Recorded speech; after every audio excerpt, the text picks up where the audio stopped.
diversos outros países. No site www.letraselivros.com.br você encontra tudo sobre cultura e arte e Vladimir traz um pouco disso pra gente. Bom dia, Vladimir Araújo.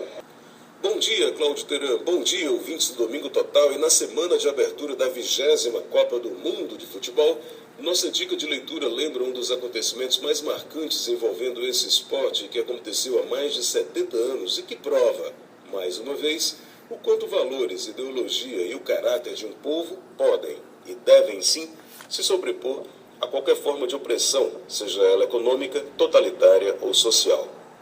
Eu falo do livro Futebol e Guerra, Resistência, Triunfo e Tragédia, do autor Andy Dougan, que conta a história do Dinamo, time de futebol da Ucrânia.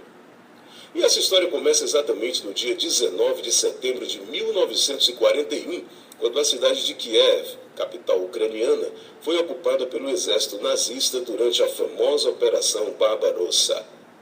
A cidade havia sido destruída pelos homens de Hitler e seus moradores não tinham permissão sequer para trabalhar ou morar em suas próprias casas, passando a viver nas ruas como mendigos. Certo dia, Joseph Kordig, um padeiro alemão a quem os nazistas não perseguiam, talvez até por sua origem, e torcedor fanático do Dinamo, encontra pelas ruas doente e desnutrido Nikolai Trusevich, que tinha sido goleiro do time. Ainda que fosse legal, mediante artimanhas, o comerciante alemão consegue enganar aos nazistas e contrata o goleiro para que esse trabalhasse em sua padaria. E mais, pediu a Trusevich que buscasse pelas ruas da cidade os outros integrantes do time. O goleiro descobriu então um a um dos antigos jogadores que foram imediatamente empregados na padaria de Kordig.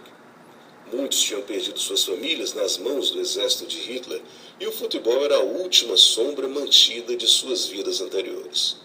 Decidiram voltar a jogar. Como o Dinamo estava enclausurado e proibido, deram um novo nome para a equipe. Assim nasceu o FC Start, que através de contatos alemães começou a desafiar a equipes de soldados inimigos e seleções formadas no Terceiro Reich. Em 7 de junho de 1942, jogaram a sua primeira partida. Apesar de estarem famintos e cansados por terem trabalhado a noite toda, venceram por 7-2. Seu próximo rival foi a equipe de uma guarnição húngara. Ganharam de novo de 6-2. Depois meteram 11 gols numa equipe romena.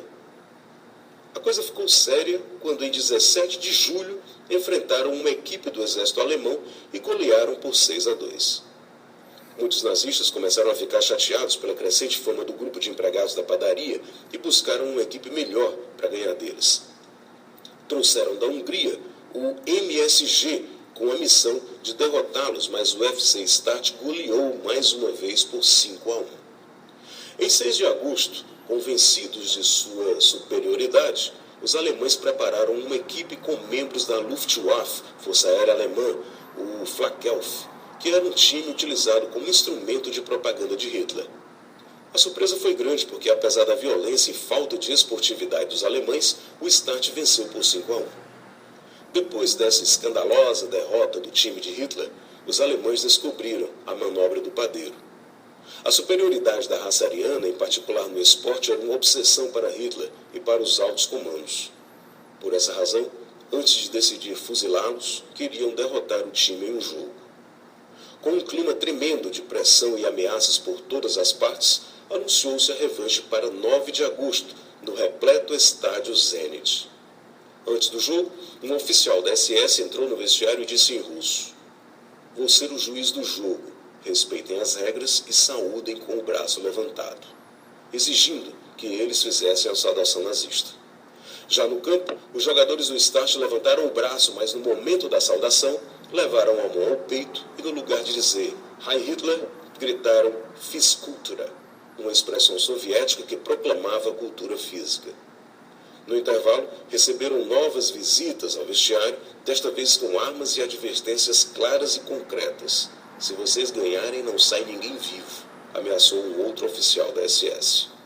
Os jogadores ficaram com muito medo e até propuseram-se a não voltar para o segundo tempo, mas pensaram em suas famílias, dos crimes que foram cometidos, na gente sofrida que nas arquibancadas gritava desesperadamente por eles, e decidiram sim jogar.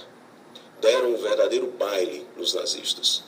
Como toda Kiev poderia vir a falar a façanha, os nazistas deixaram que saíssem do campo como se nada tivesse acontecido. Inclusive o Start jogou dias depois e goleou o Hulk por 8-0. Mas o final já estava traçado. Depois dessa última partida, a Gestapo visitaria a padaria. O primeiro a morrer torturado em frente a todos os outros foi Kordik, o padeiro. Os demais presos foram enviados para os campos de concentração de Sirets. 2 jogadores, Goncharenko e Sviridovsky, que não estavam na padaria naquele dia, foram os únicos que sobreviveram, escondidos, até a libertação de Kiev em novembro de 1943. Ainda hoje, os possuidores de entradas daquela partida têm direito a um assento gratuito nos estádios do Dinamo de Kiev. Nas escadarias do clube, conservaram-se até hoje um monumento que saúda e recorda aqueles heróis do FC Start. Na Ucrânia, os jogadores do FC Start hoje são heróis da pátria e seu exemplo de coragem é ensinado nos colégios. No estádio Zenit, uma placa diz: aos jogadores que morreram com a cabeça levantada ante o invasor nazista. Essa é a história daquela que ficou conhecida como a Partida da Morte. Futebol e Guerra, Resistência, Triunfo e Tragédia foi lançado aqui pela editora Zahar. É isso aí. Mais informações sobre esse e outros lançamentos é só acessar o site letraselivros.com.br. A todos, um bom domingo e ótima semana.